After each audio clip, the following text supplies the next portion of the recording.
On the morning of April 5th, 1990, a man was out for his morning stroll in the south end of Halifax, Nova Scotia. It was a typical foggy, cool spring morning. As he walked near the waterfront just past Pier 24, he noticed something under the stairs near the grain elevators. It wasn't something, but someone.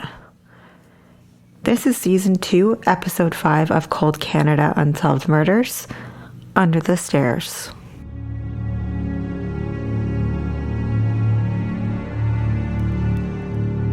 Known for its seaport, seafood, and East Coast charm, Nova Scotia's capital, Halifax, is the largest of the capital cities in the Maritimes. A huge historical site, Pier 21 is located on the Halifax Harbour.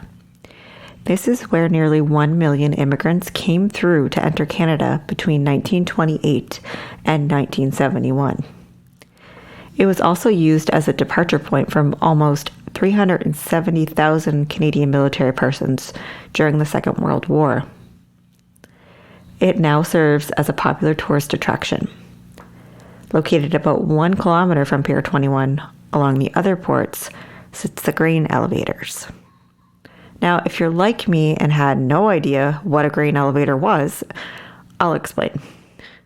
In a nutshell, the grain elevators are a storage space for bulk materials that come in off of cargo ships, trains, and or trucks, mostly used to store silos of grain.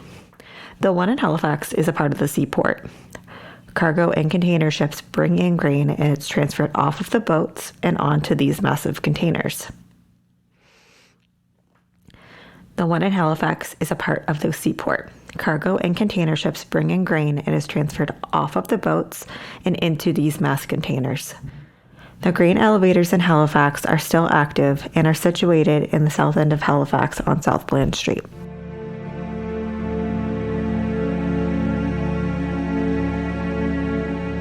Bordered by the waterfront, the south end of Halifax is, in best terms, the most elegant portion of the city.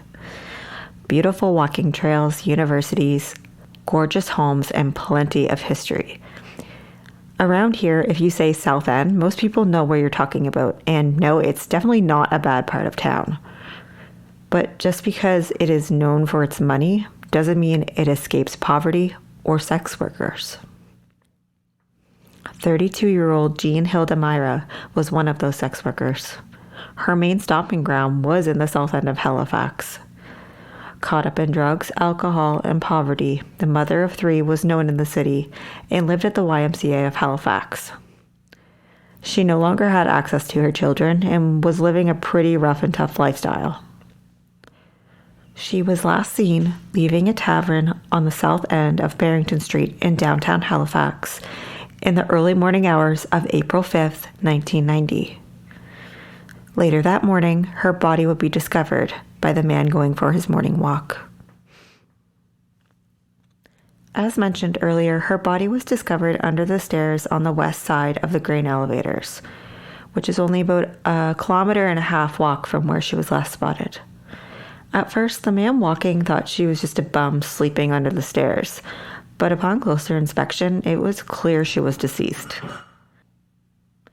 Jean was naked from the waist down. Her jeans were inside out and draped over top of her body.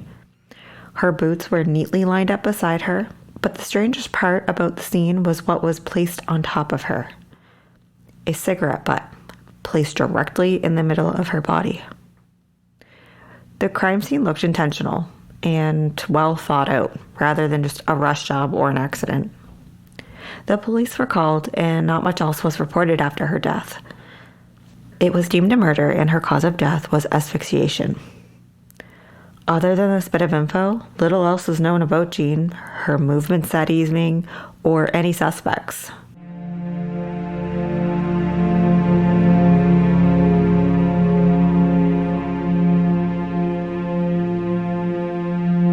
From researching this, it doesn't look like much was reported on the murder. I couldn't find any information on Jean herself or her family. The few things that were stated were recent. One article was from 2014 and another in an article from just last year, marking the 30th anniversary of the murder. Police continue to ask the public for information. They are convinced people do have information on who killed Jean and are offering a $150,000 reward for any information leading to an arrest as a part of the Rewards for Major Unsolved Crimes program. According to a few Reddit posts I could find on this, it was speculated Jean was heading back to her quote-unquote turf after having a few drinks at this bar. As she was a prostitute, a lot of her business would be done late at night. This is not confirmed knowledge, just based on where she was known to frequent and the location where her body was found. Since there are so few known facts about this case, I wanted to give my perspective on it. The first thing I noticed while researching was the tavern Jean was last spotted leaving. It was never named. I don't know why or if it was relevant, but I feel the location is certainly important as it was the last place she was seen. To put together a timeline, it kind of would be helpful to know where she was actually leaving from. The only detail on it was the approximate geographical location, stated earlier as the south end of Barrington Street. Upon researching and talking to a few people who would know of taverns in that area at that time, I could only find one that was fairly popular and known as a pub. Not a scummy place, but also not a club or upscale cocktail bar. The bar is actually still open today. Its name is Burley's, and it is located at 1269 Barrington Street, approximately 1 kilometer from where Jean's body was found, which is only about a 15-minute walk. Again, this is only an educated guess based on the evidence I could find. It is difficult to narrow down something like this since everything in downtown Halifax is mostly within a walking distance. The portion of downtown Halifax that people often frequent is only about 1.62 square kilometers total.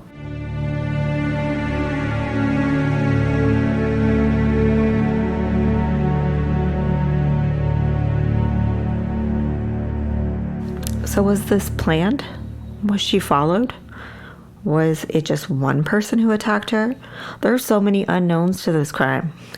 The fact that police think other people have information on the murder makes me think the person or persons who killed her were known to her. Could have been a drug deal gone wrong, she owed money to someone and they killed her for it. Another unreported detail was whether or not she was raped. Her jeans were removed and placed on top of her as though to cover her. So why were they off in the first place? Was this a John she picked up on the way home and the guy killed her? Since the scene was set, it seemed to me like the person took their time after they killed her to clean up. They covered her with her pants, they set her boots beside her neatly. It's just not enough public information to make any sort of presumption on what could have happened that night. And going through all of the articles that I could find, which were very few, it seemed like no one really cared either. Sure, they marked the 30th anniversary and put out like a couple of local articles, but other than that, there's no information. No children are coming forward and wondering about what happened to their mother. It just seems like another sex worker that was killed and everyone forgot about them.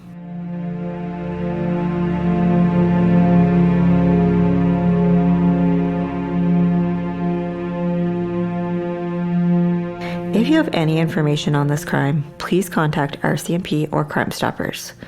As I mentioned earlier, this case is a part of the Rewards for Major Unsolved Crimes program, which is offering up to $150,000 for information leading to an arrest of the perpetrators involved. The links and phone numbers will be in the episode notes. Thank you so much for listening. If you enjoyed this episode, please go rate and review it on Apple Podcasts. If you're not already, go follow me at Cold Canada Podcast on Instagram and Facebook. You can find Cold Canada on your preferred podcast platform. Just search Cold Canada Unsolved Murders or follow the link in the episode notes. My name is Heather Curran, and this has been Cold Canada Season 2, Episode 5. I want to take a second and thank all my followers and subscribers for continuing to support me through my hiatus.